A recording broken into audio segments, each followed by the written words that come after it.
Continuing on with the premise of this month, which is that there are no bad voices, but only bad habits, I'm going to look at one habit of breathing today. Well, there's several actual habits within that habit, so that you can start checking whether there's this simple thing that's actually challenging you when it comes to keeping your energy going, your vocal energy, your breath, and the engagement of your audience when you're public speaking and presenting.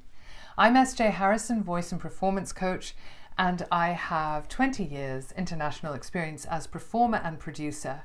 I've been teaching for nearly as long, and I am passionate about helping people show up for their unique performance situations.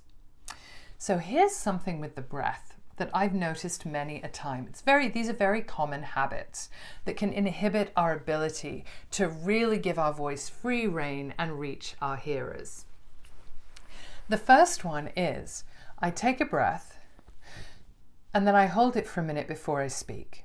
And this is a very easy sentence, so I'm not really feeling the pain of that. But take a moderate to long sentence and do that and see how your breath lasts and see how it doesn't last. You take a breath, you hold it, then you speak. You've already wasted half your breath. Notice if you do this. So again, back to observation. We always have to start with observing ourselves, noticing how we are in relaxed moments, noticing how we are in more tense moments, noticing even how we breathe in general. Okay. Next habit that comes up. I take a breath, I breathe it out, and I speak. So people use breath to relax, and that's the wonderful benefit of breath for performance, is that the breath practices around performance also really help to ground us, help us to be present and calm when we're presenting. But one of the mistakes that people sometimes make is to take that breath and let it go entirely and then speak. So one thing I can do to calm myself is I breathe it out. Okay. Then I take an engaged breath and I speak on that breath, which is what I did. And sometimes that breath can be quite quick but deep. I'm breathing, I'm speaking.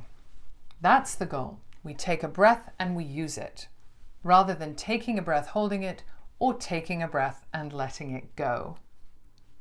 So those are two habits of breath. And then the other one is just not really breathing at all, but sitting here nervously, I'm thinking. Then I'm just going to start speaking for this really long sentence and I haven't taken a breath. The other thing about audible and engaged breathing that you wouldn't think about unless you'd been exposed to this idea before is that it cues your audience. Your audience can sense how you're breathing and will start breathing in a similar manner. So if you're holding your breath, your audience will start holding their breath and they won't feel very comfortable. So that's something to really think about. What are you doing with your breath? And understanding that by being very engaged and open with your breathing, you don't have to hide that you're breathing, right? You don't need to hide how the breath is energizing your thought and your delivery. You start to engage and activate your audience. And the reason for this is actually mirror neurons. I'm not going to go into mirror neurons today, but you can look it up, and it is fascinating, and it is a very key component in performance. When we understand the way in which what we do with our bodies cues our audience, we can really start to connect with them. Here's to unlocking your performance power. And if you'd like to discuss your own performance journey with me, please book a free discovery call. There's no pressure to participate in any of my programs. I will share that information with you if you're interested, but I will also help you strategize free of charge towards your own next steps. And I often have some tips and diagnosis that I can do in just half an hour conversation. See you here next week.